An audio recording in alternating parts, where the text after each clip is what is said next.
dokumento. Wala po. In other words, the integrity, the completeness of all those documents left by Attorney Wamil with the office of the ICFAO remained complete. Yes po, tama po. Ano naman? Ibig sabihin ng routing. Kasi counsel here made mention of initials. Ano yung mga initials na yon? Yung mga initials po na nasa baba, yung sa AOM po, kung sino po yung action officer, tas sino po yung mga nag-review na division chief hanggang makadating po dun sa aming officer in charge. Kaya yun po yung mga nag-review dun sa AOM na yun. In other words, Madam Witness, hindi lang ikaw ang nag-decide ng AOM, ng notice of suspension, at ng notice of disallowance. You are not the only person who decided. Yes po, kasi dumadaan po ito sa review process from the action officer to the division chief to the officer in charge ng ICFAO po. So, hindi mo lang professional judgment to. Your Honor, please. The question is leading. Your Honor, please. We'll allow it. We'll allow it. I think that was already answered to by the witness earlier as well. Yes po. Okay. Ngayon, yung routing slip na yan, doon ba dumadaan ang mga dokumento? Opo. Okay. At sa mga taong minention mo, meron bang nakalagay dyan? Meron bang pwedeng idagdag? Sino ang first initial doon? Sino nga ba yung first initial doon? Yung action officer po, yung RCW, Okay. RCW, si Roderick po. Yung action officer ba yan? Pwedeng magdagdag, magbawas, mag-substitute ng mga dokumento other than yung sinubmit ng Office of the Vice President at ng DepEd by way of liquidation ng mga document ng confidential funds. Hindi po. Okay. So, yung susunod doon, yung action officer, sinong susunod doon? Yung division chief po. Okay. Yung revision chief na yan, pag binigay ang dokumento at yung evaluation mo at yung action officer, darating naman sa division chief, meron bang nangyayaring misteryo dyan sa mga dokumentong from you to the action officer to the reviewing? Your Honor, please. Meron bang dinadagdag, sinasubstitute, Your or pinapalitan dyan Let her finish, sa counsel. mga documents na sinasubmit ng Office of the Vice President at ng DepEd? Yes, counsel for respondent. What is your Misleading, Your objection? Honor, may nangyayari bang misteryo dyan? Kindly reform, counsel. I think we all know where you're headed towards, counsel. Kindly reform. You can get it from the witness. Sa mga dokumentong sinubmit ng Vice President ang DepEd, after it leaves you and goes to the next person, the action officer, and then the reviewing officer, are there other documents that are allowed to be inserted there or substituted other than what was actually submitted by the Office of the Vice President at ng DepEd para sa liquidation ng confidential funds? Yung mga dokumento lang po na yun, wala na pong nadadagdag, walang nababawas. So, ang ang ini-imply sa question ng defense counsel sa chain of custody, hindi sila sigurado sa chain of custody. Your Honor, please. Your Honor, This please. is my redirect, Your Honor. She was the one who brought it up Let on Attorney cross. Gapunan finish, counsel. This was brought up on cross, Your Honor, implying, and I'm asking a redirect, based on, they were the ones that brought out, who are these people here? Proceed to your question, Attorney Gapunan. Okay. Masasabi mo ba na itong chain of custody may interruption ng dokumento? Meron bang substitution? Meron bang alteration?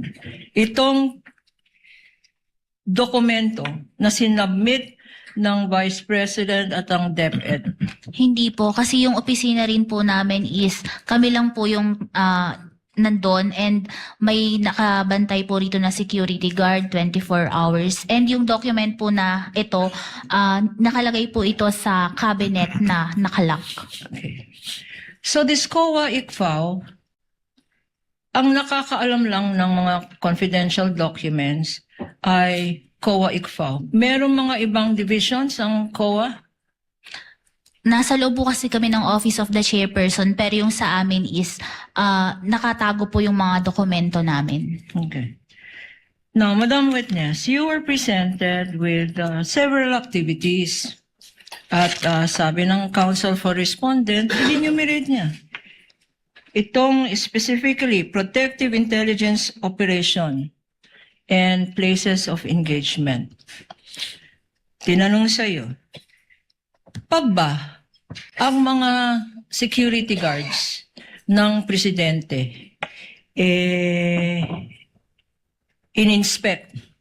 na-inspect daw ang routes prior to departure and arrival of the president, of the vice president, I'm sorry, for possible threats, for criminal groups. Yung mga security guards ng vice president, ini-inspect yung rota. Dadaan dito ang vice president. Office of the Vice President or DepEd, daraan dito. Tignan nga natin kung may komunista dito. Tignan na natin kung may NPA dito. Tignan nga natin kung may terorista dito. Yan ba ay Your Honor, parte? please. Your I Honor. haven't finished. Let her finish, Is Counsel. that part of confidential activity or confidential funds? Your Honor, please. Yes, Counsel for The Respondent. good counsel is adding facts to the question. Can she not cite the exact wordings, Your Honor? Your Honor, please. This is redirect. You open the door, She can refer to Counsel. the record, Your Honor. Counsel, you opened the door. You said, in fact, you asked her, is this part of the, Your Honor, please.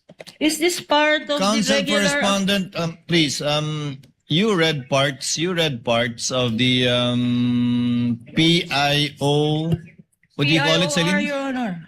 PIOR, But Your Honor, please, she can just refer to the records. which So that includes nothing will be NPA, added. terrorist groups, and in fact mentions the word criminalities, which I'm not so Yeah. sure about, but criminalities, correct? Celine, Yes. correct?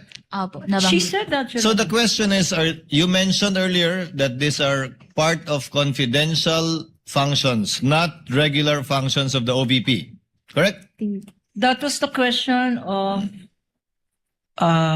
Counsel for Response. Exactly. She I don't responded to that understand, Your answer. Honor. Now, what is your question, Attorney My Cotton? question here is, okay, itong Office of the Vice President,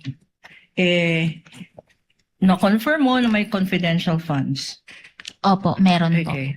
But in the Commission on Audit, outside COA ICFAO, are you aware that the Office of the Vice President has funds outside the confidential funds or confidential funds? Nasa part na po yun ng regular audit. Ang sa ICFAO lang po is yung sa confidential funds lang po. So you're saying that the Vice President, OVP, the DepEd Secretary has funds. Your Honor, other than- please. Already I haven't answered, finished. Counsel? She answered. Misleading, Your Honor. She didn't say that they have funds. She said she has no knowledge because that is No, not the Your scope of her audit. She said, Your Honor, She said that it's not there the subject. are funds subject of regular audit. Regular funds Yes po, may of the regular Vice funds. President herself. Opo, And this is subject, Madam Witness, to regular audit. yes po. And being subject to regular audit, it is not part of the COA ICFAO confidential funds audit, correct? Yes po, Okay. tama po. Would you know that the Office of the Vice President has regular funds or special funds for security personnel? Are you aware of that, Madam Witness? Dahil nga po ang sa amin lang is confidential fund, hindi po ako aware dun sa regular funds po ng OBP. Okay. Regular funds, the security personnel, and it is here in your circular. It says salaries for staff is not part of the allowable expense of confidential funds, correct? You mentioned that before. Nasa 4.11 po yung mga hindi dapat paggamitan ng CF at IF. Salaries, wages, overtime, additional compensation, allowances, etc. of government of salaries, benefits, additional compensation, allowance, or other fringe benefits of officials and employees who are employed by the government in whatever capacity, or elected officials, except when authorized by law. The office of the Vice President it is of public knowledge that the office of the Vice President has no less than 400 security guards. Are you aware of that? Public knowledge. Narinig ko po sa news. Yes. And if the security guards are being paid salaries, should these salaries be debited or reimbursed from confidential funds? Isa po, yung salaries po, hindi po siya pwedeng i-charge sa confidential fund. Okay. So itong activity na sinabi na to check securities, to check surveillance daw, to make surveillance of the routes of the Vice President when she arrives to an Your- engagement, when she leaves to an engagement, when she attends engagements, Christmas parties, whatever. Counsel for respondent, yes? Ocular, Your Honor, please. I haven't finished. Okay. Okay. And counsel mentioned ocular inspection and casing of venue prior to activity. Now, prior to an activity, should this be part, Madam Witness, if this is a function being done by her personal security guards, should this be considered as part of confidential funds activity, Your Honor? This clearing the road. Your Honor, please. Yes, counsel for respondent. The report that does not say that it was done by the security guards. Your Honor, there's nothing in there. I'm asking her now, Your Honor. That's asking for an opinion, Your No, Honor. no. Let's clarify one thing first. The Vice President has no security guards. She has She has security a personnel, VPSG, Yes, Your Vice Presidential Security Group, which was, I think, later on placed under the Presidential Security Command, under the unified command of the Presidential Security Command. So, the Yes, question, Your Honor, I will reform. kindly If- reform, counsel. If it is the VPSG that does this activity of, quote, ocular inspection, casing of the venue, clearing of routes prior to arrival and departure, would that be reimbursable if they are paid separately from another fund? Can that be part of the liquidation of confidential funds, Madam Witness? Your Honor, please. Yes, counsel for respondent. The witness is incompetent to answer that because the liquidation report does not state that these were paid to the VPSPG. It's a question. If she Your knows, Honor. counsel, if she knows. knows. Celine, if you know. Pwede pong pakiulit. Sorry po. Yung VP, I said, and as correctly pointed out, the presiding judge, the VP does have a complement, and they're called Vice VP SPG. Opo. You're aware of that, Madam Witness, and as you said, public knowledge that she has something like 400. No? My question to you is, and you already confirmed that the VP herself has funds outside these confidential funds. Your Honor, please. There's Yes, no question counsel. yet. Misleading, Your Honor. She did not say that she confirmed that there were funds of the VP outside of the confidential Anyway, funds. counsel, the Senate passes the budget of all the offices of government, and we are well aware that the office of the Vice President has other funds. We need not belabor the point on objections from either side. We are aware of the existence of other funds of the office of the Vice President as well as the DepEd. In fact, the DepEd is the highest budgetary allocation in any GAA. Your Honor, please. If I Continue, may. counsel. Yes, if I may, Your Honor. counsel keeps objecting to my questions, but she herself was the one who brought it up. In the first page of her own exhibit, it says here, and you asked the question, she asked the question, Mr. Presiding Judge, Your Honor. She says, what is this scope? This report, quote unquote, you read this. She read this, Mr. I confirm Presiding that, Officer. Your Honor. Move The on, scope counsel. pertains to the narrative of events and accomplishments of the VP-SPG. VP-SPG. In terms of the protective intelligence during the engagement of Vice President Sara Duterte for the first quarter. So, these activities are the activities Move on, counsel. Yes, of the Ms. Cheryl already ruled in your VP-SPG. favor. So she can answer, Your Honor. Yes. Move forward, counsel. Can you answer that question? If, as stated there, these are activities of the VP-SPG for the personal engagements of the Vice President, is this a proper matter? Is this proper liquidation of the confidential funds of the Vice President? Under the joint circular po, yung confidential fund should only be used dun sa allowable expenses under an item 4.8 of the joint circular po. You did not answer the question, Eileen. Yes or no? Pwede pong pa-clarify ulit yung tanong. Kasama ba sa proper liquidation ang personal engagements ng Vice President at ang bayad or the payment of compensation for the VP-SPG for her Your Honor, please. activities relating to personal activities of the Vice President. Kung yung personal activities po, hindi siya chargeable to confidential funds. Okay. Now, Madam Witness.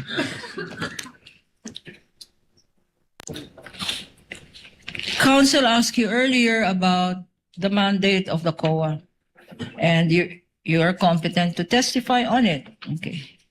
Correct? Opo. Now, I will ask you about the mandate. The mandate of the Vice President. Kasama ba sa mandato ng isang Vice President, and I will read you the Constitution, performs executive, ceremonial, and social services, functions, collaborating with stakeholders of organizations in both private and public sectors to develop and promote programs for the uplift of the Filipinos. In your opinion and your professional judgment, kasama ba sa mandato ng isang Vice President ang confidential operations? Kung base po dun sa nakalagay sa mandato nila, hindi po. Hindi po. Okay. Punta rin naman tayo sa DepEd.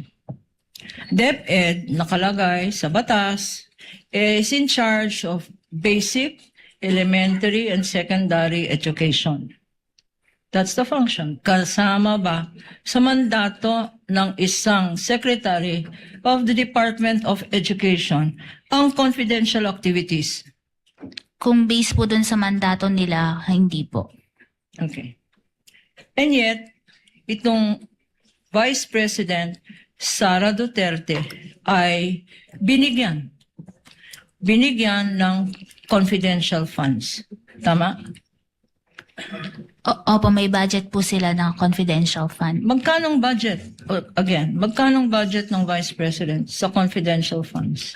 Nung fourth quarter po ng 2022, 125 million.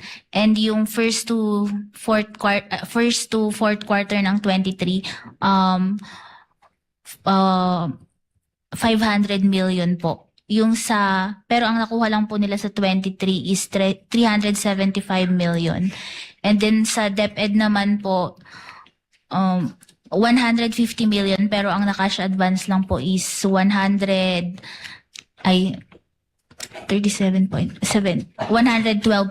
million. Okay.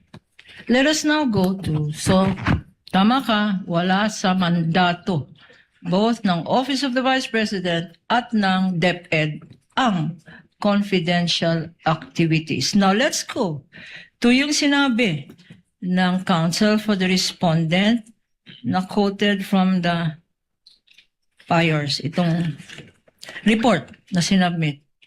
Meron siyang sinabing activity. The activities read, Madam Witness, for the first quarter were pertain to January 2 to January 10 of 2023 for the first FIRE. Okay, first report, January 2 to January 10, 2023. Pero sa pagkaalam natin, and please confirm, on that date, on this period, January 2 to 10, na napakahaba ng binasa na activities ng counsel respondent, wala pang confidential funds ang Office of the Vice President during that period, January 2 to 10. And yet, Madam Witness, she is now saying that these activities, well, according to counsel, that these activities for January 2 to 10 cited in this report are by way of liquidation for confidential funds. Paano nangyari yan? Can you explain to us, Madam Witness, how is it possible that a vice president is claiming liquidation for activities before February 6, the period for which she was given these confidential funds, January 2 to 10. Did you note this in your report? Hindi po siya nakasama sa report kasi yung PIOR is sinubmit nila for to support the payment of awards po. Okay. Let us now go. But based on this document, the activities cited by counsel were for a period prior to receipt of the confidential funds that President said, this is in liquidation of the confidential funds I received. Going now to my next point, Madam Witness, allowed ba ito? Parang the activities, Christmas party, tree planting, what's this? Council meetings, acceptance of awards, rewards, etc. Are these, by nature, are these part of confidential funds activity?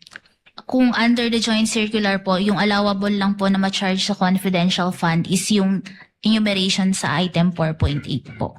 At hindi ito enumerated doon. Hindi po nakasama yung nabanggit po ninyong activity. Pero napakabait naman ng presidente. Yung giving of vice president, giving of medicines, giving of groceries, giving of ayuda. Hindi ba magandang activities yan para sa isang vice president? Your Honor, please. I'm asked preliminary, Your Honor. Let's hear the counsel for respondent. Yes, Attorney Cristina. Your Honor, that's misleading question. And asking for an opinion. Hindi ba maganda yan sa isang vice president? Sustained, modify, counsel. Your Honor, please. I will reform, Your Honor. This tree planting, this Christmas funds, this giving of assistance, giving of grocery, giving of medicines, are these funds, if properly accounted for, could they be gotten from either the President's social services fund, or for what you said, there is another audit unit that audits her regular funds? Could the President, if you know, could the Vice President have gotten all of this funding from her regular or social amelioration funds instead of the confidential funds, Your Honor, which you said must be strictly complied with? Counsel for respondent. That calls for an opinion, Your Honor. She should have gotten it from amelioration fund. Let's let it It is continue. within her competence. If she knows, counsel. Celine, if you know. Kung yung paggagamitan po is yung nabanggit nyo na activity, hindi po siya chargeable so sa confidential fund po. Now, Madam Witness,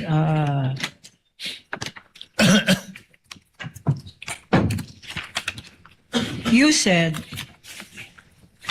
that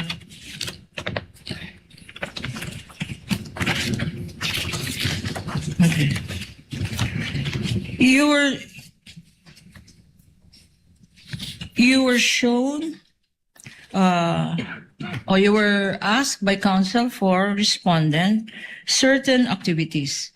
And she mentioned 4.8.6, which are among the activities that should be covered by confidential funds. To uncover, sir, 4.8.6, to uncover and prevent illegal activities that pose a clear and present danger to the agency personnel, property, or other facilities under the resources.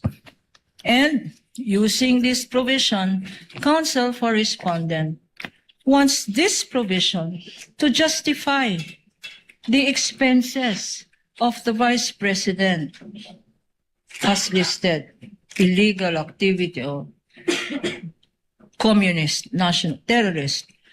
But I will read to you, Madam Witness, the portion that counsel intentionally omitted. Because this provision, and please check your circular, could you read the last portion of 4.8.6? Done in coordination with the appropriate law enforcement agencies. In other words, Madam Witness, this particular provision says, yes, it is correct.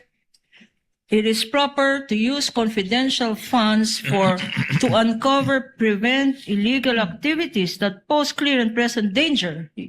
That is correct. But there is another requirement that counsel intentionally did not read, and that is that it must be done in coordination with the appropriate law enforcement agencies. My question to you, Madam Witness, in all the submissions of the Office of the Vice President or the DepEd as regards this uncovering and preventing illegal activities, did any of the submissions of the Vice President indicate which government agency they coordinated with as regards this uncovering or preventing of illegal activities? Your Honor, please. Counsel for respondent. The submissions of the President would answer that question, Your Vice Honor. President, counsel. Vice Vice President, sorry. It The was all question is- submitted to Celine. Let Celine answer. Celine,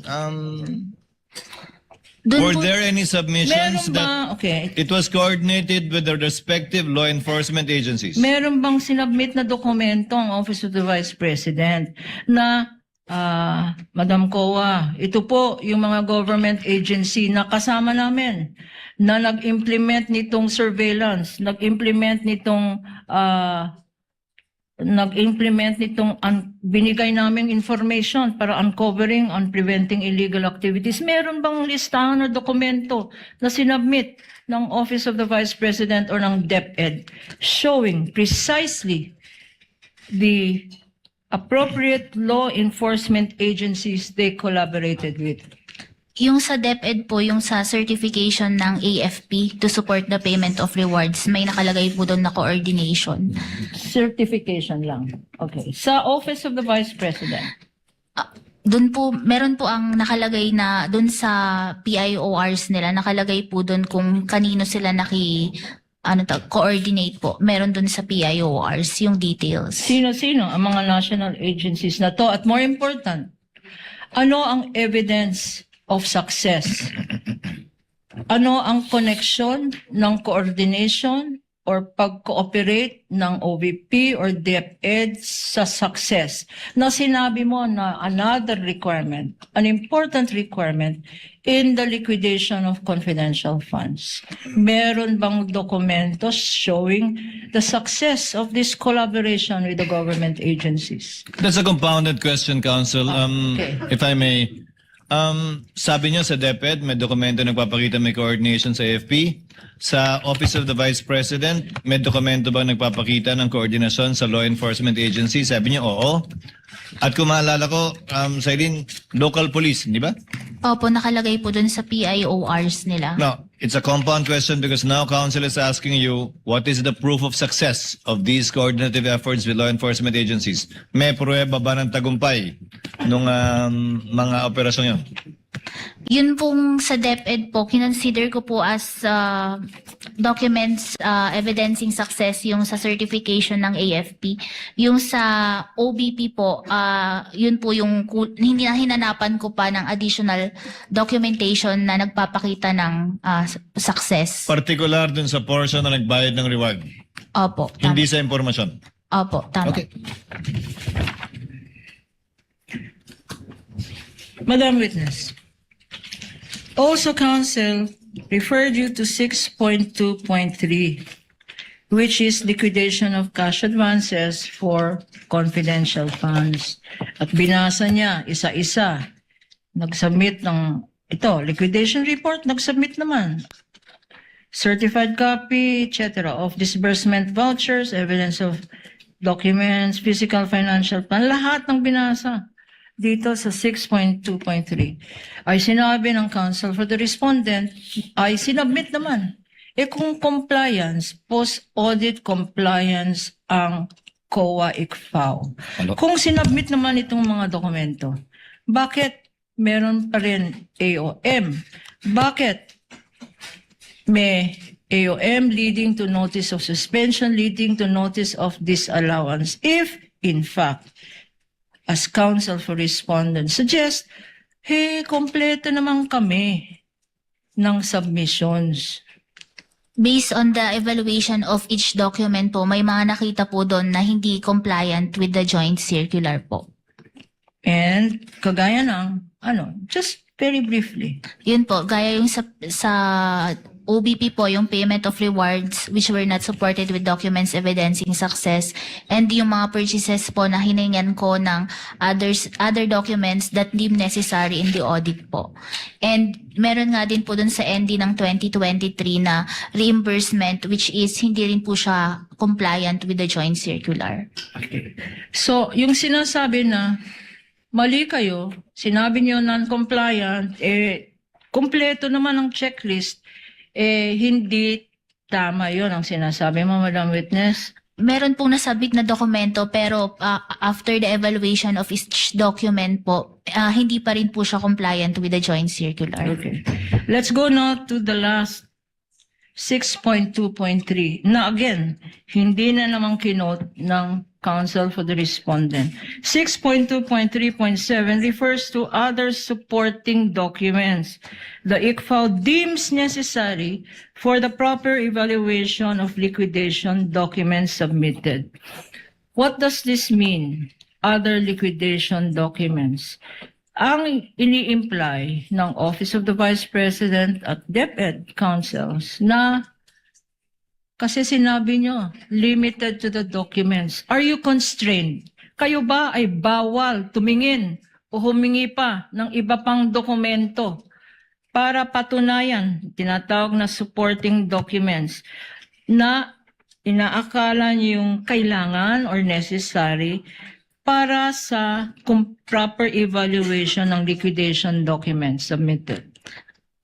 Pwede po kaming humingi ng additional documents na makakatulong sa amin sa pag-evaluate po ng liquidation ng confidential fund. Kagaya ng ano itong other supporting documents?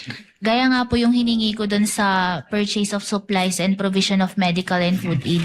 Yun pong receipts and sales invoice po to ascertain na talagang pinambili ito ng supplies and food and medical aid. At sinabihan nyo sila, no?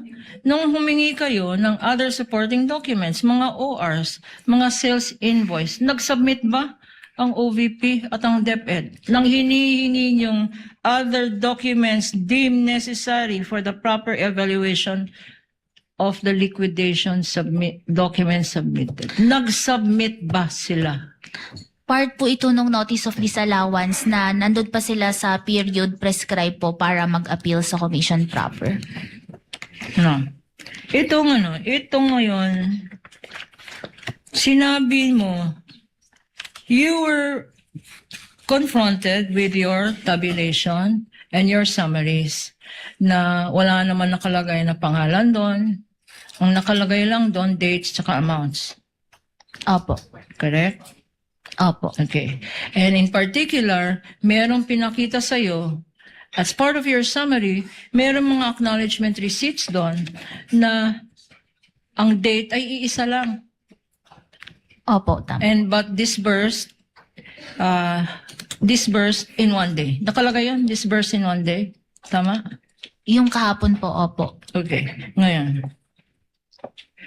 In your joint circular, kasi in relation to that, pinag-usapan rin, Attorney Wamel, and now you confirm, pinag-usapan rin ang observation na mahina ang internal controls ng Office of the VP at ng DepEd. And patunayan dyan, meron disbursement officer allegedly nag-disburse ng several amounts in several places. Na-mention, in fact, sinabi ko Superman, pero sabi ng presiding officer, physical impossibility na lang ang gamitin niya.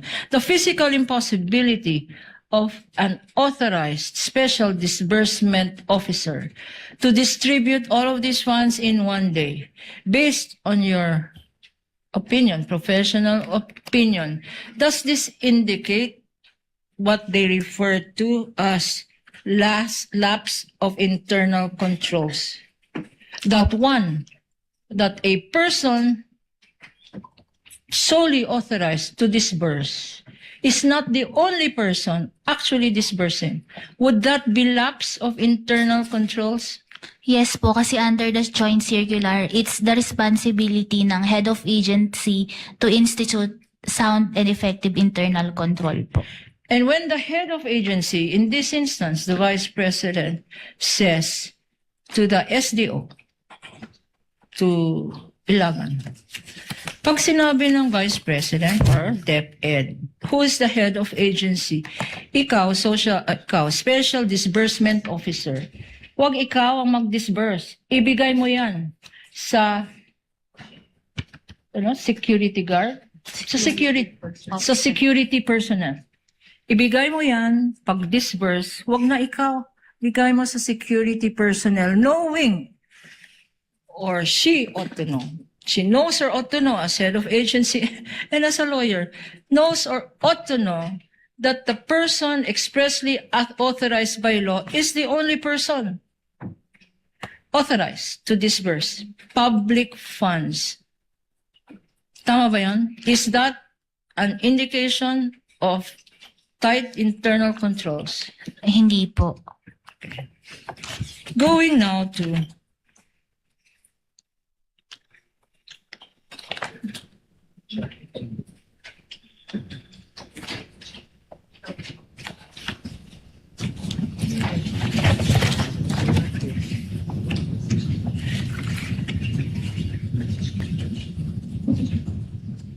okay. As I mentioned earlier, pinakitahan ka ng counsel for the respondent ng mga documents listing activities prior to the receipt of the confidential funds. Opo. Okay. What now would your assessment, what would COA's assessment be under the joint circular? What will your assessment be? Allowed ba ito? Under po kasi sa joint circular, kung itong expenses is before the cash advance, ito yung reimbursement, which is a violation po ng item 6.1. Wait lang.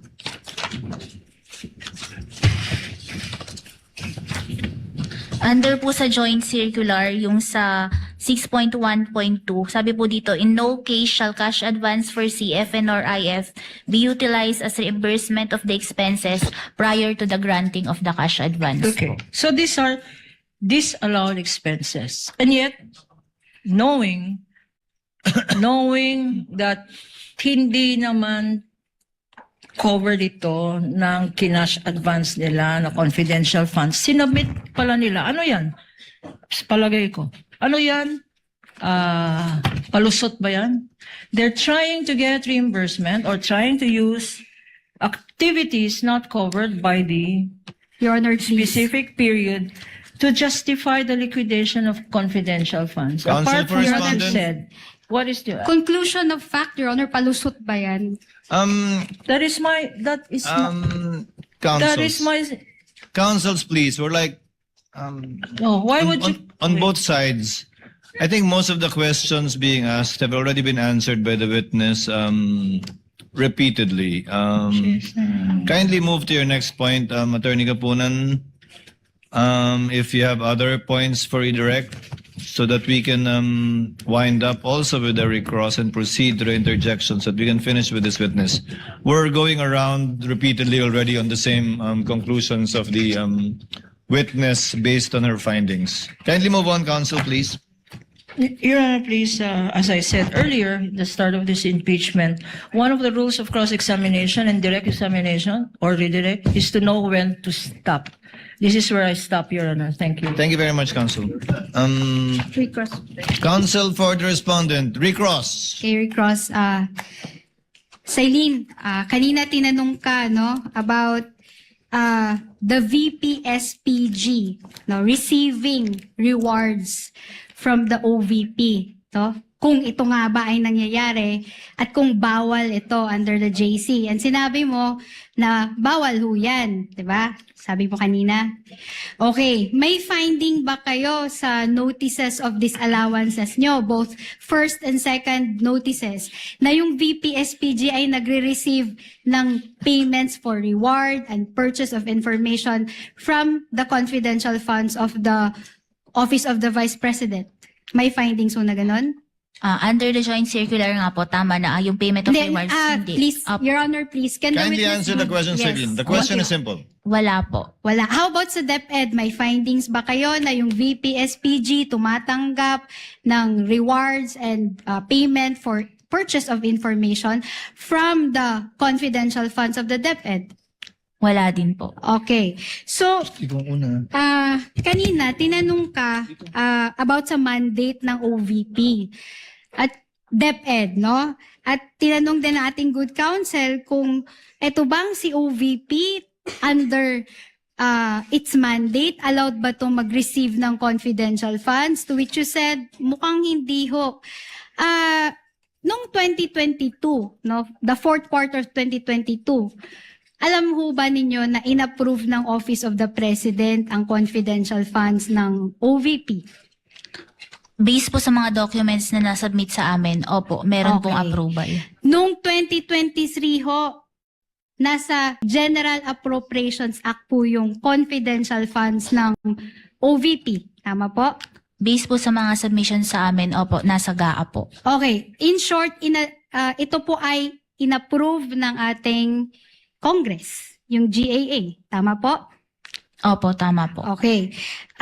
Does the JC prohibit the Office of the Vice President from receiving confidential funds?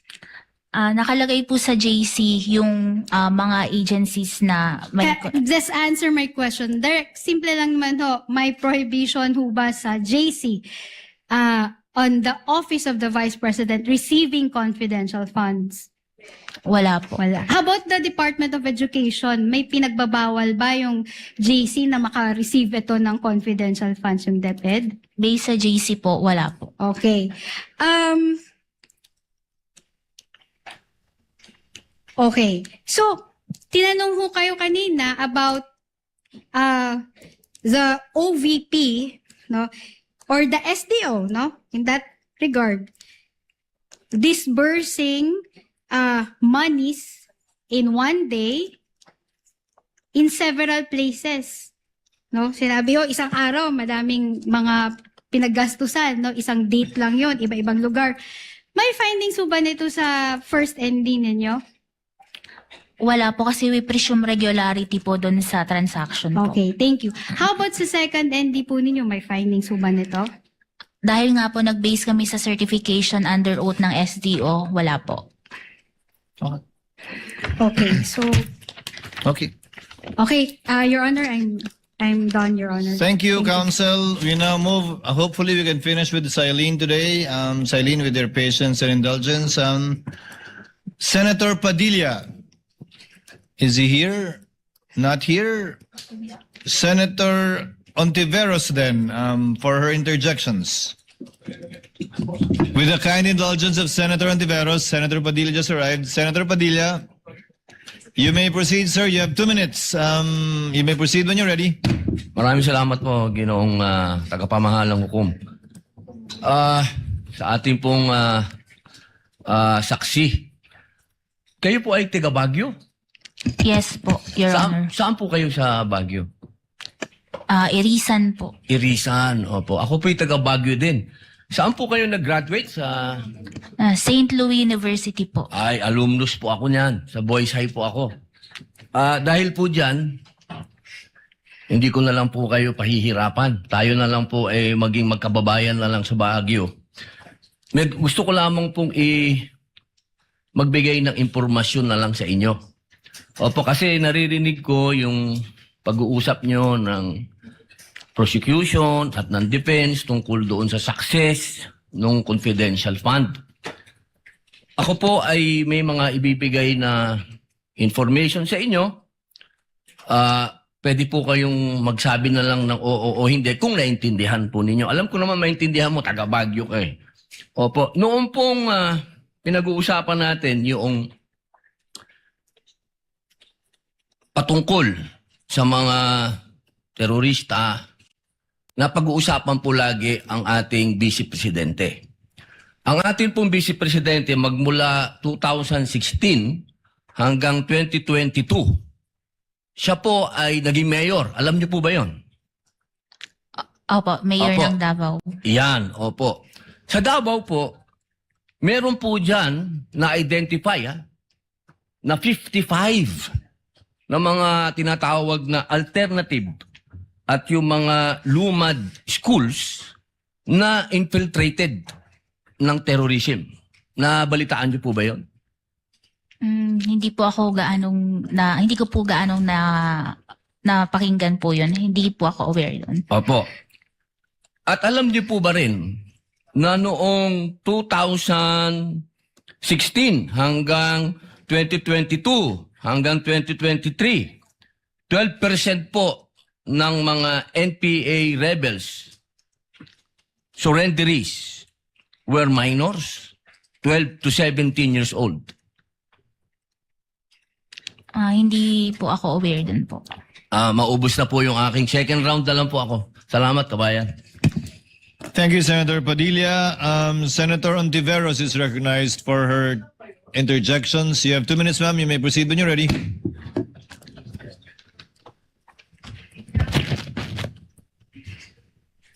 Salamat po, Mr. Presiding Officer.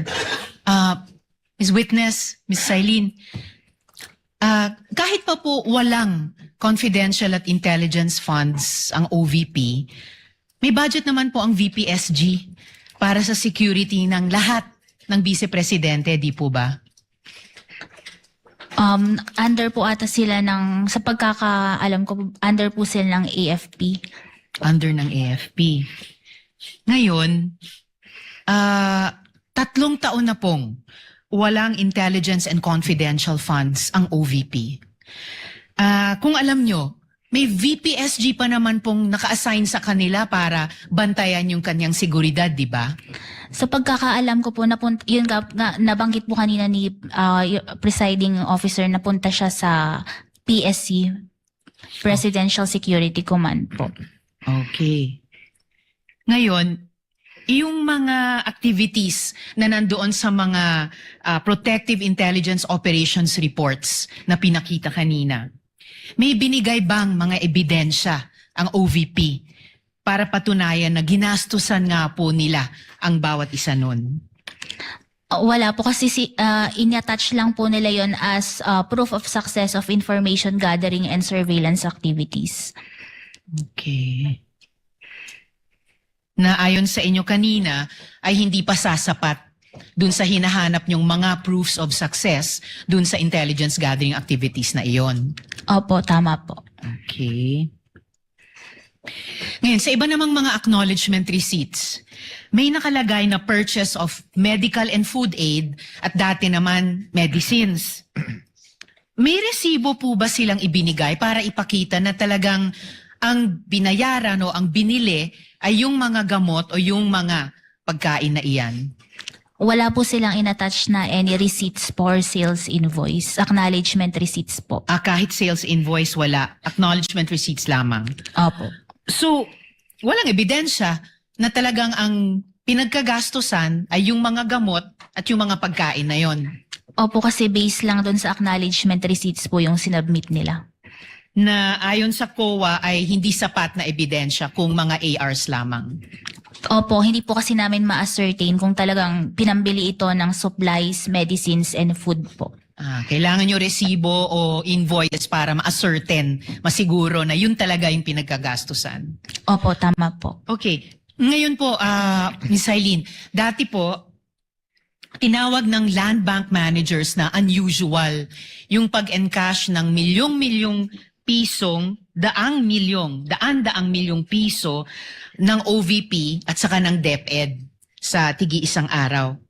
Sa audit po ninyo, meron po ba kayong nakitang illegal, improper, o irregular sa paggamit at sa pag-liquidate ng perang iyan? Irregular po yung paggamit nila kasi po hindi po ito compliant with the joint circular. So just to close on this round, Kindly wind Mr. up. Presiding Officer, to wind up, irregular dahil Hindi po naging compliant with the paanong joint. hindi naging compliant? Dahil po ngayon sa payment of rewards, we're not supported with documents evidencing success. And yun nga po, hindi nila na-provide yung additional documents necessary para ma-ascertain yung purchase of supplies and medical and food aid. At saka po, meron din kaming naging findings sa disbursement, ay sa reimbursement po. Okay. I-follow up ko itong tanong at pati yung punto ng reimbursement sa second round. Salamat, Ms. Eileen. Salamat, Mr. Presiding Officer. Senator Judge Villanueva, you have 2 minutes. You may proceed when you're ready. Unless Senator Judge Lapid is ready. Senator Judge Villanueva will make use I of the will time. give way to Senator Lapid. Mr. President, thank you. Ms. Del Campo, sabi niyo po yung COA conducted compliance audit at sa evaluation niyo ng OVP's confidential expenses, which matters po, no? Did COA treat as questions of compliance with the joint circular? And which matters, did COA recognize as falling within the operational judgment of the implementing agency? Pwede pong paki-clarify po yung question. Which matters po doon sa pag-conduct ng COA, treating it as questions of compliance with the joint circular, and which matters doon po sa paggawa ng COA, recognizing it as falling within the operational judgment ng Office of the Vice President. Yung pag-evaluate po namin ng mga liquidation documents, binibase po namin yon sa joint circular.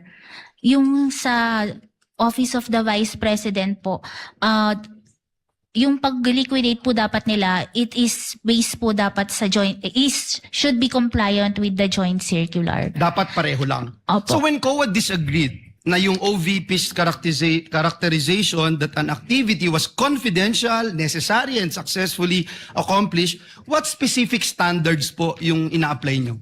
The joint circular po ang basis ng aming audit. Wala na pong ibang separate COA guidelines. Ginagamit din po namin yung rules and regulation on settlement of accounts. I'm sorry? The rules and regulations on settlement of accounts. And ito po, same standards applied consistently to all the transactions reviewed. Opo, tama po. Salamat po. Kapag nag-issue po ang COA ng notice of disallowance, maaari pa po bang itong ma-cure simply by correcting, replacing, or subsequently submitting supporting documents? Yung sa notice of disallowance po, appeal po sa commission proper ang remedy po ng isang agency. So kailangan kang dumaan provided ng COA rules na para ma-lift o ma-reverse yung ND. Is that correct? Can you explain the process? Pag nag-issue po kasi si ICFAO ng notice of disallowance, may demand na po to restitute the amount. Pero may remedy pa din po yung agency na mag-appeal po sa commission proper. Yun po- Commission proper or COA director? commission, yung sa case po ng ICFAO, diretso na po sa commission proper ang appeal. Tapos, pwedeng mag-MR.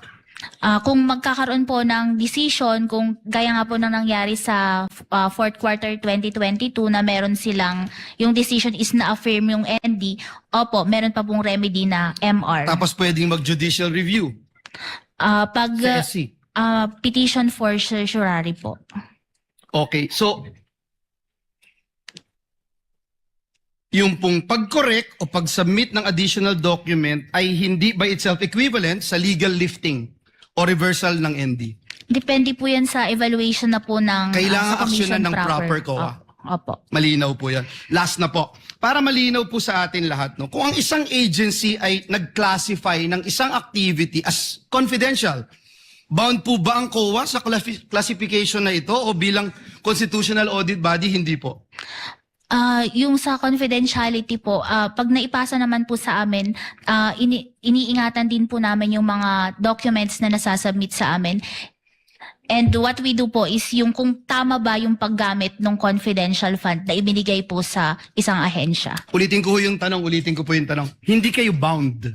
Hindi kayo bound na ang isang ahensya dineclare confidential funds ito. Hindi kayo bound dahil as a constitutional body, meron po kayong independent evaluation as Commission on Audit para yung malaman kung isang ang activity at expenditure ay talagang confidential in nature at pasok ito sa definition at allowable uses under the joint circular.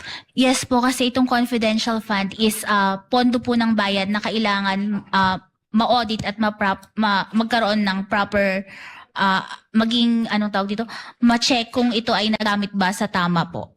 Again, hindi kayo bound. Pag dineclare ng isang ahensya, ito confidential funds, hindi kayo bound.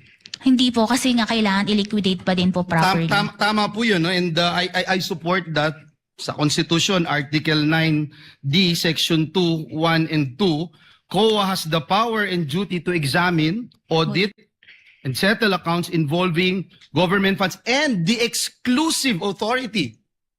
Kayo ho, yung may exclusive authority to define the scope of your audit. Is that correct? Opo, tama po. So, ibig sabihin, ang polisiya po ninyo, hindi po sapat na tawaging confidential ng isang ahensya, ang isang activity, subject pa rin po ito sa independent audit determination ng Commission on Audit. Is that correct? Yes po, tama po. Dahil nga po ito ay pondo ng bayan at kailangan po na ma-audit ito ng tama. At nung ginawa po nyo ito, ilang beses po silang nabigyan ng pagkakataon para sumagot? Yung sa fourth quarter 22, dumaan po ito ng AOM, naging NS, naging ND. Yung sa 2023 naman po, AOM, tapos naging ND po, may direct violation of the joint circular. Salamat po sa pagklaro ng proseso. Salamat. Senator Judge Pangilinan, you may proceed with your interjection when you're ready. You have 2 minutes, sir. Thank you. Magandang hapon. Sa usapin nung December 21 to December 31, 2022 na ginastos yung 125 million. Pag hindi naubos yung 125 million doon sa by December 31, anong mangyayari sa pondo? Babalik po yun sa National Treasury. So ibig sabihin, hindi may babalik as savings ng OVP, babalik sa National Treasury. Opo. Now, I'm trying to understand bakit, diba, ang ikli ng panahon, which you mentioned, maikli yung 11 days, but wala kayong finding, no? Ngayon, kung halimbawa nagsumiti sila ng mga dokumento para mapatunayan na tama lahat ng ginastos nung 21 to 31, di walang issue, hindi ba? kung nasubmit nila yung mga hinihiling ninyong additional documents. Yes po. Okay. Pero dahil hindi nila sinumite, hindi nyo alam kung tama nga ba yung gastos nung December 21 to December 31. Tama? Opo, dahil hindi po nila na-explain mabuti. Okay. Of course, hindi nyo malalaman kung illegal o irregular, pero hindi nyo rin malalaman kung legal o regular. Doon po siya magfa-fall sa irregular kasi nga po hindi siya compliant with the joint Okay, circular. hindi nyo malalaman kung napunta sa personal use o hindi. Tama? That's why you're asking for more documents. Opo, tama Okay, po. okay. So, kaya siguro, so kung hindi niya nagastos, babalik. Opo, sa National At Treasury. hindi niya maaring gastusin sa January. Hindi na po. Hindi rin niya maaring gastusin before December 21. Hindi po kasi bawal po ang reimbursement. So talagang dun mo lang magagastos. Yes po, dun sa nakalagay na period of utilization of the cash advance. Which could be valid dahil yun nga lang ang panahon or invalid. Dangan nga lang, kaya kayo humihingi ng dagdag na dokumento para malaman natin kung valid ba o hindi. Opo, tama po. Okay. Yung usapin ng protective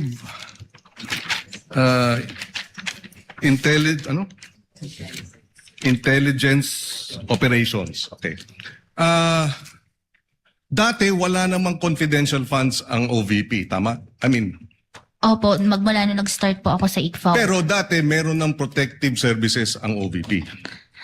Sa pagkakaalam ko po, walang yung under the PSG po ata sila. Yes. So, yung gastos para sa security, dati sa PSG. Pero dito, lumalabas yung casing, security, appointment, ay ginastos o ginamit yung confidential funds. Tama ba yun? Opo. Okay.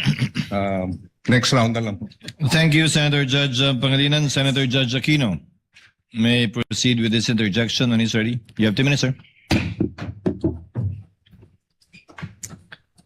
Maraming salamat, Mr. Presiding Officer. Magandang araw po.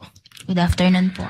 Okay, so sa inyo pong determinasyon sa inyong opisina, meron pong mga disallowances, no? Tungkol po sa kategorya ng mga gastos, kung sino po yung nag-disburse. Pero hindi po naging rason ng disallowance yung mga kakaibang pangalan. Tama po ba? Opo, tama po. Okay. Pero nakita po ninyo na may mga pangalan na kakaiba. May Piatos, may Bacon, Heart, Queso at kung ano-ano. Hindi nyo po naisip na baka red flag po ito? Dahil nga po ang audit namin is compliance lang po, hindi na po namin verify yung identity nung nakatanggap po.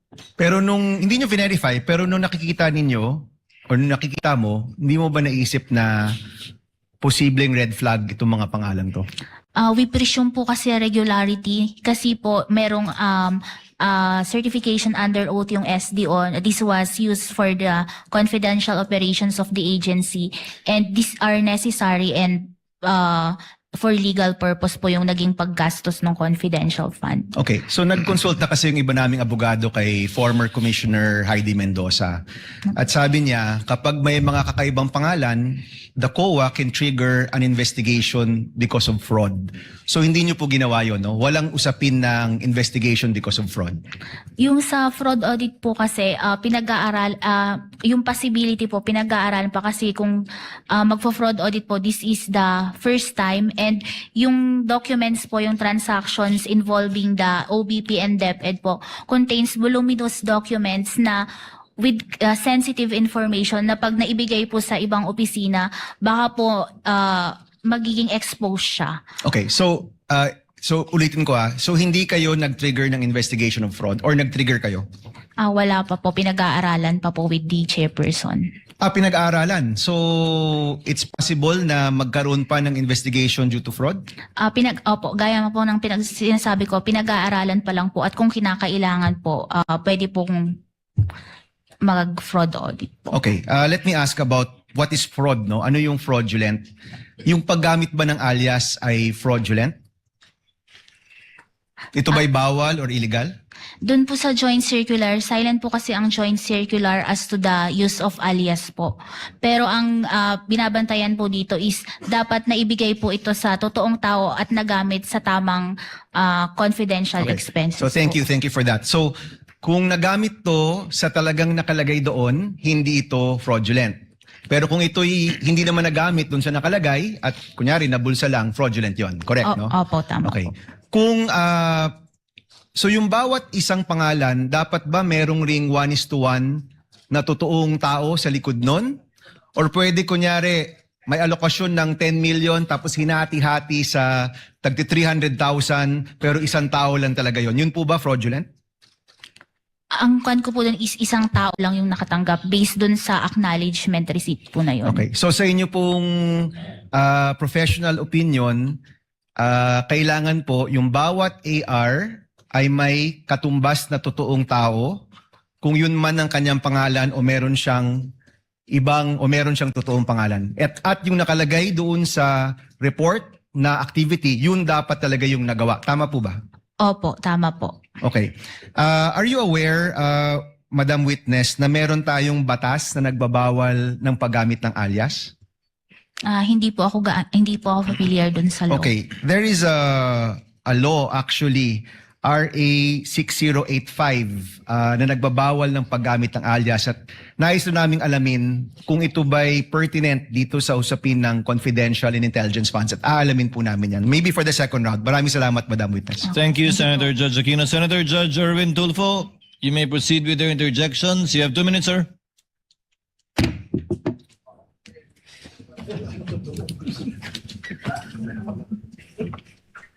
Magandang hapon po, ginang witness. Good afternoon. Para po sa kalaman ng mga kababayan ho natin, pag sinabi ng COA disallowance, ano pong ibig sabihin po nito?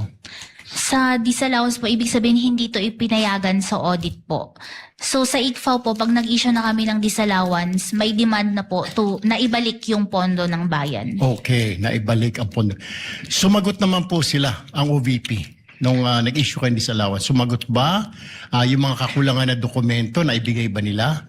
Ang naging remedy po nila is mag-appeal po sa commission proper. Ano po nangyari doon sa commission proper? Yung sa 2022 transaction po, nagkaroon po ng decision ng commission proper at inaffirm po nila yung notice of disallowance. Okay, so na sinabi nyo kailangan ibalik po yung pondo. Tama po ba? Kung yung disallowance. Opo. Naibalik po ba? Hindi po kasi ang remedy pa po nila pwede pa po silang may remedy pa po sila na mag-appeal. So yun po. Tapos ang nangyari doon sa 2022, may decision, meron po silang final na motion for reconsideration na pending resolution po. Sa COA po ba o sa SC? Sa commission proper pa din po. Commission proper. So yun po, nakalabas na po ba ng desisyon ng commission proper? May pending MR pa po sila. May pending. Magkano po yung total na inaantay natin na ibalik ng OVP at DepEd? Yung sa OBP po, 73,287,000 yung fourth quarter. Yun po pa lang sa 2023, na-issue po kasi namin yung ND is March 31, 2026. Within the prescribed period pa po sila ng 180 days to appeal po sa commission proper. Kaya nga po, ang tanong natin, bukod sa OVP, meron din po tayo pinag-uusapan sa DepEd, di po ba? Magkano po itong total kung alam ho ninyo ang kailangang ibalik, ang inaantay ninyo? Yung sa DepEd po kasi may na-issue kami na credit notice dun sa first and second quarter. Tapos yung sa third quarter po, under review and evaluation pa po. Kaya nga po, magkano? Yung Alam niyo sa po ba? DepEd po is 112.5 million. From 2022 to 2023 po yun? Wala po silang budget for 22. First to third quarters po ng 23 yung sa DepEd. 112. Sa DepEd po, magkano inaantay nyo? Yun po yung 112.5 million. Sa OVP po? Sa OBP po is 375 plus 73.287 million po. So magkano pong total lahat?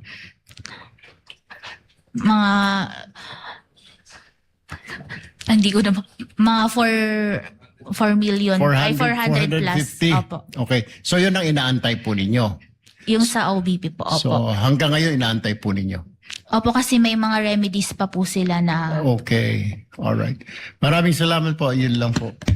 Senator George Ejercito, you may proceed with interjections.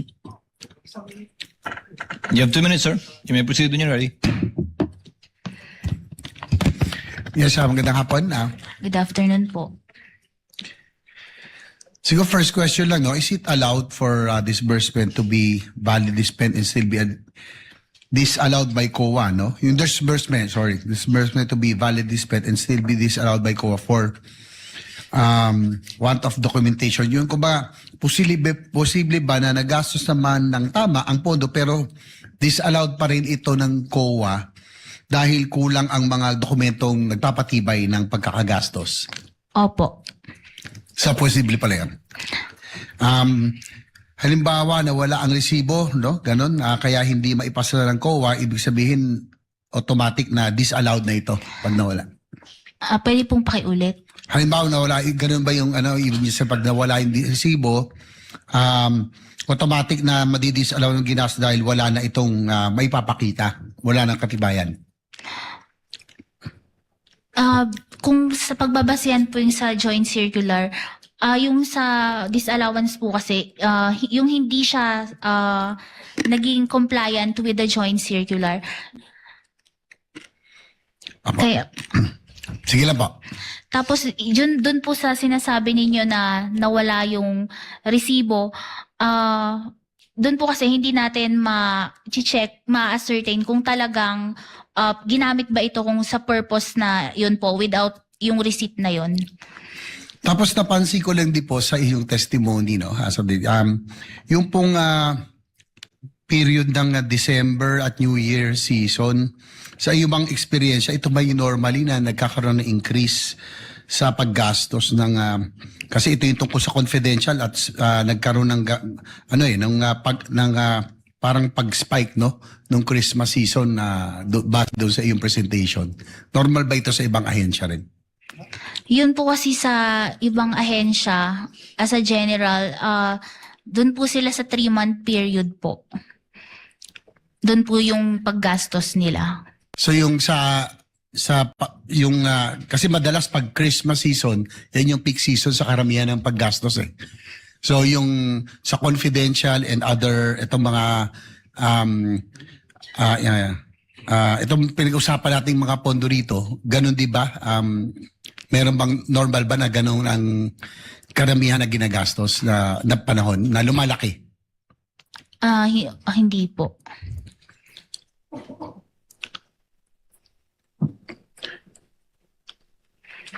Tapos yung COA nag-issue po ng notice of disallowance. Is it directing the officers, namely, ano pang clarify lang, no? Na ibalik lang yung pera o the personal capacity?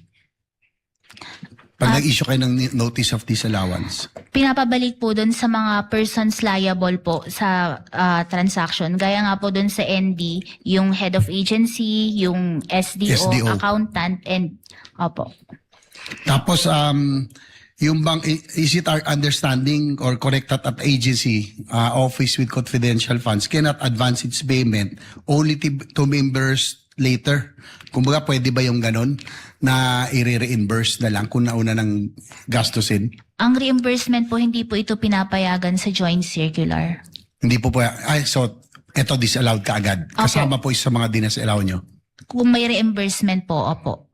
Last na po,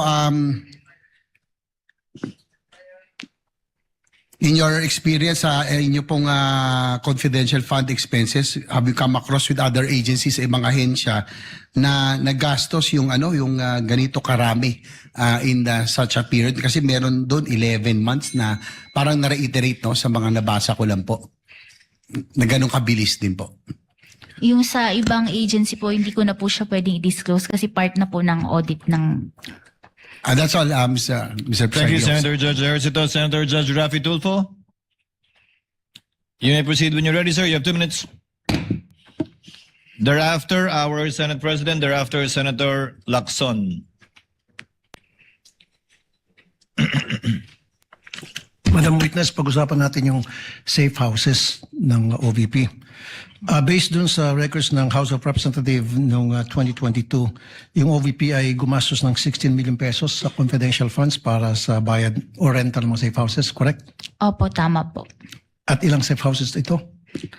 Pwede po ba ma-check ko yung records ko? Go ahead po.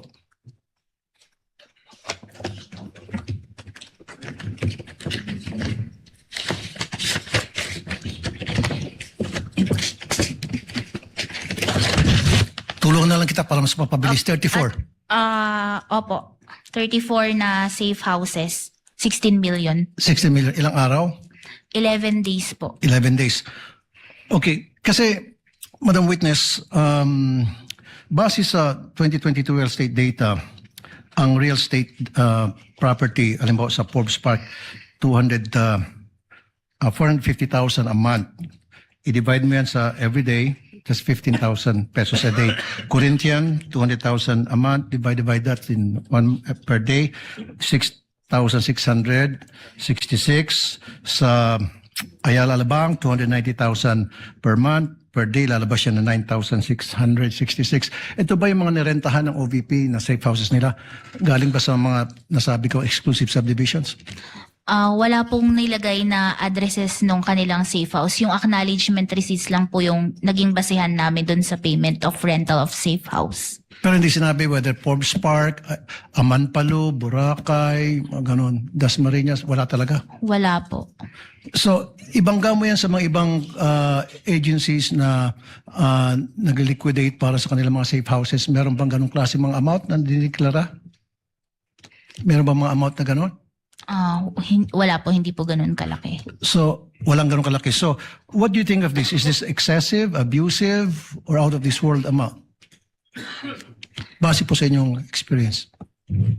Ito po kasi is hindi namin naging finding. So, kasi po, nag-rely mga po kami dun sa certification ng SDO na these were used for the disbursement of CF and necessary po ito and for legal purpose.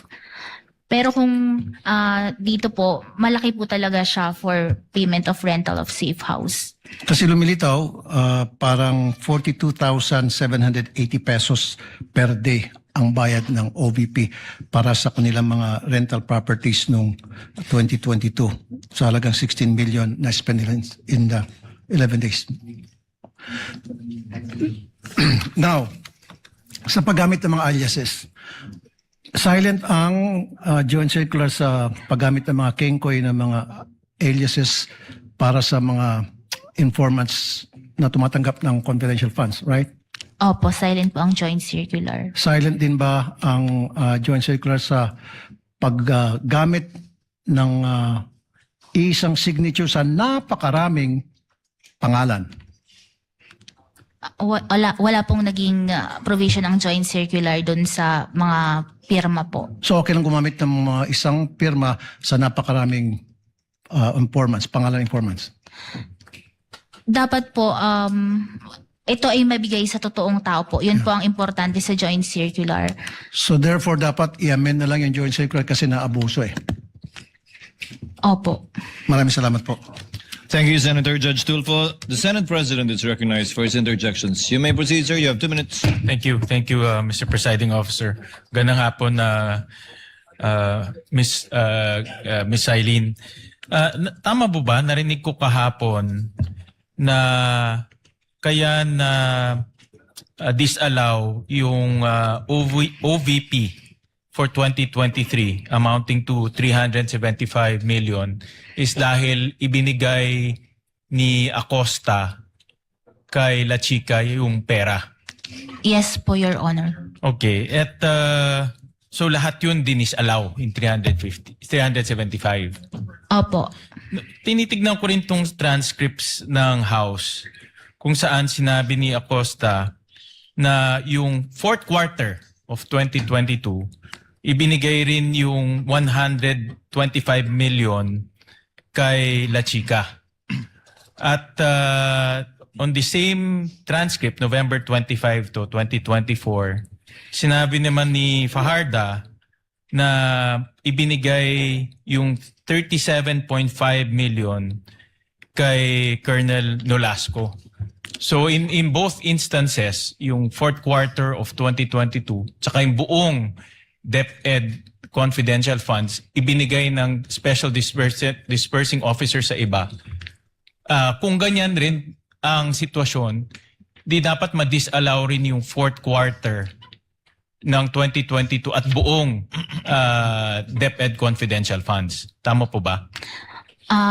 Yun po kasing sa disallowance nung sa DepEd, di ba nga, yung sa DepEd po kasi is di ba po meron na kaming na issue na credit notice.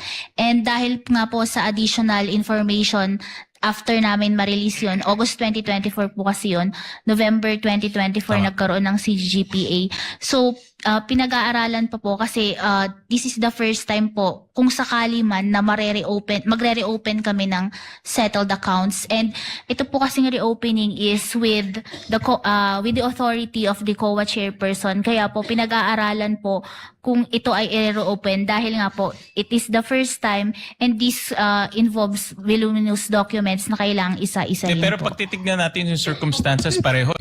Opo, Binigay tama yung po. pera kay La Chica, binigay yung pera kay Nolasco. Kung ganun susundan natin na rational, pwedeng ma-disallow rin yung fourth quarter OVP at buong DepEd confidential funds. Tama? Yes po, tama po. So pwedeng ma-disallow buong 612.5 million na confidential funds sa OVP at sa DepEd. Tama? Yes po, tama po. At yan ay dapat ibalik Opo, ng dahil, mga accountable officers. opo, tama po.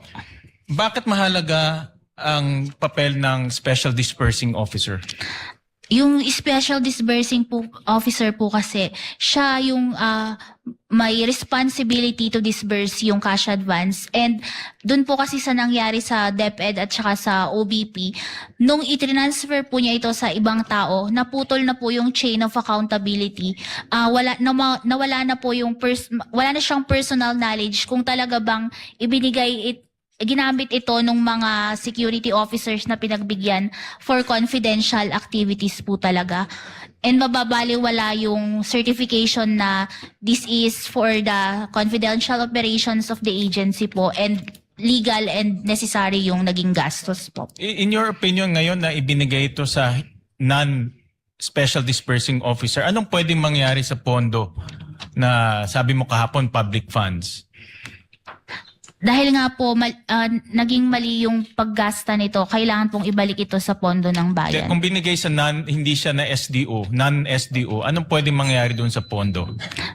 Pwede po itong magamit sa hindi dapat paggamitan na hindi for confidential expenses. May risk po na ganun. All right. Thank you, Mr. Presiding Officer. Senator Judge Lacson, you may proceed when you have 2 minutes, sir. Thank you. Good afternoon, Silene. Good afternoon po. I assume familiar ka doon sa Article 4, 15, paragraph Article 4, Section 15 ng inyong joint circular. Ayan, pinas ko lang sa screen para ma-remind ka. 4.15. Pay attention sa paragraph 15.2, paragraph 2 at saka paragraph 3. Pakibasa mo na lang para hindi ma-charge sa akin. That expenses were incurred in connection with the agency's intelligence or confidential operations and activities with supporting documents attached to the liquidation for CF and for the IF, the documentary evidence of payment kept in a sealed envelope in the vault in the office of the SDO. Sige, sa 3, paragraph 3. That the details and supporting documents of transactions that are classified are in the custody of the agency and kept in its vault, which may be inspected by ICFAO if the circumstances so demand. Ang tanong ko, ginawa niyo ba ito? Yung sa inspection po kasi ng vault, sa IF na po yun. Sa use ng... ICFAO ito Siya sabi, if the circumstances so demand. Hindi ba dinidemand ng circumstances na inspection yun yung vault? Yung sa Dahil maraming aliases. yung vault po yung sa vault po kasi yung nagpe-pertain po yun sa intelligence fund. Yung No. may vault po sa office. CF saka IF ito. Hindi lang intelligence. Parehong treatment, Miss Eileen. 415. Ang tanong ko lang, hindi ba dinidemand o dinemand ng circumstances na inspeksyon ninyo yung vault?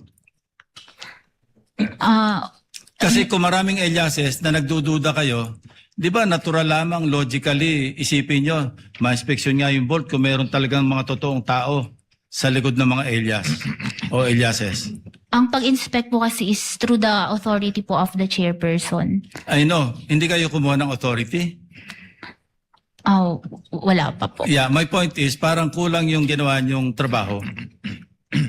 Para hindi kompleto. Kasi po may iba po kasing office na... No, ICFAO sinasabi rito, may be inspected by ICFAO if the circumstances so demand. Opo. Anyway, let's leave it at that. Ano? Familiar ka ba doon sa 2020-005?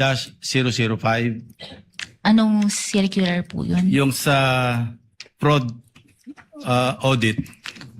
Hindi po ako gaanong familiar dun sa joint circular. Anyway, i-familiarize kita. Meron kayong office, di ba? Yung fraud audit office. Opo, may separate office po sa COA. Okay, dito sa paragraph 3.1, yung filing, of course, ito, people's participation ito eh. Kailangan merong formal complaint, pero hindi lang complaint, information, indication, or complaint na merong fraud. Opo. So papasok yung fraud audit investigation ng inyong office. Hindi office nyo. Ibang yung fraud office. yeah.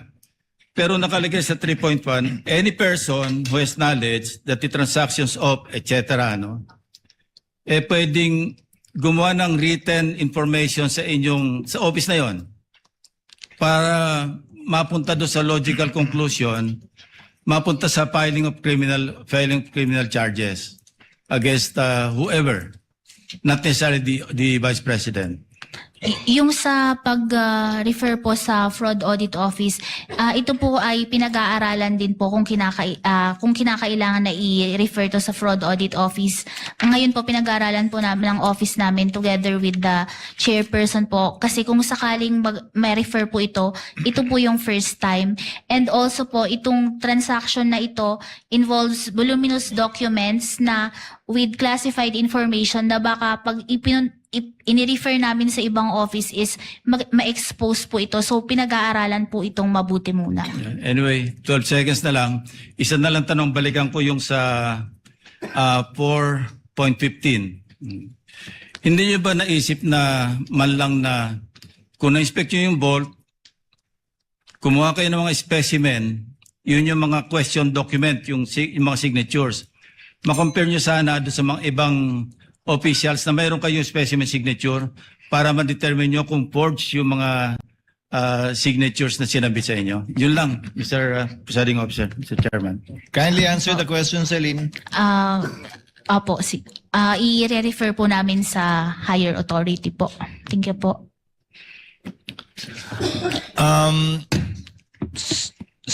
The chair would just like to make some interjections. We will not have a round 2 anymore because we have to convene session at 4:15. So that we can dispense with the witness already. Just a few questions, Silene. Wala pang NFD lahat ng pondong pinag-uusapan natin. Fourth quarter of 2022, the first 3 quarters of 2023 for DepEd and OVP. Opo, wala pa pong NFD. So wala pang final decision lahat ng ito. Opo, tama Pag po. sinabi nyo nag-demand kayo ng restitution, ang ibig sabihin lang naman ito, kinarga nyo na as an unliquidated cash advance yung mga yung mga dinisallow ninyo. Opo, tama po. Yun lang naman po ang ibig sabihin nun, di ba? Hindi naman ibig sabihin, isoli mo, bigay mo yung pera sa akin. Ibig sabihin nun, ilalagay namin yan as unliquidated cash advance during the pendency of the notice of disallowance. Yes po, kasi may mga remedies pa po sila. Kasi hindi pa nga final at wala pang NFD. Opo. Tama po? Pangalawa, ano po ba pagkakaiba ng disbursement sa transfer? Illegal mag-transfer ng pera ang SDO sa isang non-SDO, pero pwede po ba siya mag-disburse sa isang non-SDO o unbonded na tao? Hindi din po pwede, hindi rin po niyang ibigay yon sa unbonded na tao. Recipient na po yun eh. Yung sa disbursement po niya, opo, hindi banded, pero kung dapat po diretso from the SDO to the recipient of the confidential fund po. So, ang disbursement pwede sa non-bonded na tao, ang transfer ng pondo sa non-bonded hindi pwede. These are technical terms. Opo. Di ba? So kung ang pinagbigyan ay recipient, pwede yon kahit non-bonded. Opo, kasi siya na yung talagang recipient ng confidential fund. And as a final question, Eileen, I checked the transcript, which the court took judicial notice of. I would like to ask more eyes to look at it. Hindi ko nakita sa transcript na sinabi ni Gina Acosta na binigay niya kay Lachica lahat for the fourth quarter of 2022 and the first 3 quarters of 2023. Medyo may ganung punto pa si Eduarda. Pero kay Gina Acosta, maliwanag na binigay niya yung 125 ayon sa kanya kay Lachica sa last quarter, pero hindi ganun kaliwanag na yun din ang ginawa niya for the first 3 quarters of 2023. Ano po ba particular yung pinagbasihan yung dokumento nung binanggit niyong dinisalaw namin agad dahil sabi ni Acosta, binigay niya lahat kay Lachica. Hindi ko po makita, baka pwede niyong maituro sa TSN kung saan. Yun po kasi ang pinanghawakan namin doon, yung general statement niya na yung ginagawa nila is ibinibigay niya kay Colonel Lachica yung confidential fund po. Pero ang tinutukoy po niya ay yung 2025. Yung general statement po ni Eduarda, yun ang tumutukoy sa confidential fund ng DepEd para sa 3 quarters ng 2023. Pero hindi po pareho yung statement nila ni Gina Acosta na ganun kaliwanag na yun din yung ginawa niya sa first 3 quarters of 2023. Ano po ba yung particular na pinagbasihan niyo? When you say general statement yung pinagbasihan niyo, yung narinig niyo po ba o yung TSN mismo? Yun nga po, yung naging admission niya na binibigay niya kay Colonel Lachica po. Kindly listen, Eileen, yung narinig mo nung nandun ka o yung TSN mismo? Yung narinig ko po nung nandun po ako na sinabi niya na binibigay niya kay Hindi Colonel mo Lachica. pinagbasihan yung aktual na TSN na marahil mas maliwanag tungkol sa bagay nito. Opo. So based lang dun sa narinig mo nung nandun ka. Opo. Thank you, Ms. Eileen. Senator Padilla, yes.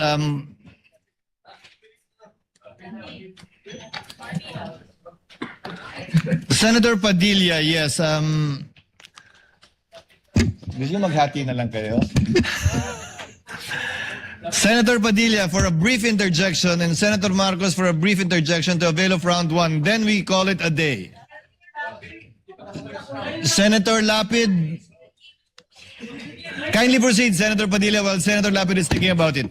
No, please proceed. Kailian, tuloy ko lang. Gusto ko lang sundan kanina, sinabi ko merong 55 alternative na eskwelahan na nagbi-breed ng mga child warriors ang naisara sa Davao Region. Ituloy ko lang, noong August 6, 2024, nagkaroon ng committee hearing ang public order at sinasabi na 102 schools nationwide were identified as recruitment. 11 elementary schools, 34 high schools, 123 college and universities. Doon din sa hearing na yon sinabi na meron 168 track student recruits remain active sa NPA. Ngayon, tanong ko, Kailian, hindi ba responsibilidad din ito ng Vice President at ng DepEd Secretary ang mga estudyante? Yung sa anong tawag dito, sa college po, yung DepEd po kasi is hanggang sa high school. Opo. Opo, yung binanggit ko po kasi kanina, 55 na alternative child recruits. 11 elementary schools. 34 high schools. Ibig pong sabihin, tuloy-tuloy po yun. Magmula elementary, paakyat hanggang college. Yan po ang style ng recruitment. So sa tingin niyo po ba, sagot pa din ito ng DepEd Secretary at ng Vice President na lumaban na dito sa terorista noong mayor pa lang siya? No, may. Oo, hindi. Ma'am, bilis, 42. Kawawa Just naman. yes or no? Depende pa din po kasi yun sa mandate ng Oo lang po agency. o hindi. Sa palagay niyo po ba? O sige, skip na po natin kung ayaw niyong sagutin. Alam niyo po ba na sinabi ng NICA, ng National Intelligence Coordinating Agency, na ang budget ng NPA 2016 to 2018 ay 5.8 billion? Yung sa Oo po o hindi? Ma'am, please. Ano, pwede pong pakiulit? Ang budget daw po ng NPA is 5.8 billion. Alam niyo po ba yon? Sinabi po ng Nika. Hindi ko po narinig yun sa Opo. news. Sa palagay niyo po ba, sapat yung budget? Na magkano po ba ang sinasabi niyo? 500 million ba ang naibigay?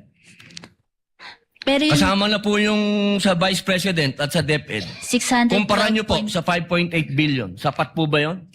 Pero kasi yung sa nabanggit po ng Nika is mako-cover na din po nila bilang isa sila sa mga agencies with. So alam niyo po yung sinabi ng Nika.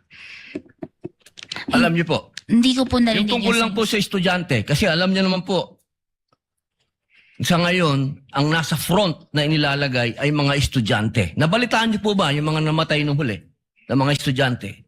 Yung violence po sa school. Opo, ito na lang po. 8 seconds na lang po ako. January 1, 2024, sinabi po ng AFP na there is no more guerrilla active front. So, ibig sabihin po, successful. Based po sa AFP. Salamat po. Senator Judge Marcos for the last intervention. Maraming salamat, Presiding Judge. Simple lang, i-confirm ko lang sa ating testigo. So I'd just like to confirm kung tama sabihin na as of now, there's no official finding na may fraud sa DepEd man o sa OVP. Tama po ba? No fraud finding as of now. Kasi nga po compliance audit lang po ginagawa namin Tama. sa IFAO. Compliance audit lamang, walang fraud audit. Ikalawa, narinig kita kanina na kapag compliance audit, base sa dokumento lang, limited kayo sa dokumentong isinabmit ng ahensya. Kung ganun, yung House of Representatives, hindi naman bahagi ng OVP or DepEd. Wala namang sinabmit sa COA, di ba? May sinabmit pa sila? Yung Congress, Committee on Good Governance, may sinabit na dokumento. Yun po kasi based on other information na po after nilang mag-liquidate na naging na available information after the liquidation na Pero kinonsider po namin sa audit. Hindi, ibig ko sabihin, yung congressional transcript ni Acosta at Fajarda, hindi yon bahagi ng dokumentong sinumite ng mga ahensya. Opo, pero ginamit po Hiwalay siya, namin di yun. ba? Pero ginamit din po namin yung information na yon during our audit po. Bakit humingi ka rin ba ng affidavit? Kasi hindi naman binigay ng agency. Kasasabi mo lang kapag compliance audit, dokumentong galing sa ahensya. Pero yun po is relevant information po na ginamit namin for audit po, na sinama namin sa pag-audit. Yes, following po, the presiding judge, bakit po ganon? Kanina sinabi mo, dapat dokumento na sinabmit ng ahensya. Biglang ngayon, pati transcript, pati iba pang mga katibayan na sinasabi, ginagamit na rin. Hindi na compliance audit yun, hindi ba? Pero yun po kasi is related pa din dun sa liquidation which is discovered after the submission of the liquidation documents. Kaya nga nalilito kami kasi bakit dinisallow lahat ng quarter samantalang pinag-uusapan ni Acosta, iisa lang, di ba? Yung last quarter lamang. Doon nga sa transcript, doon lumilitaw yon.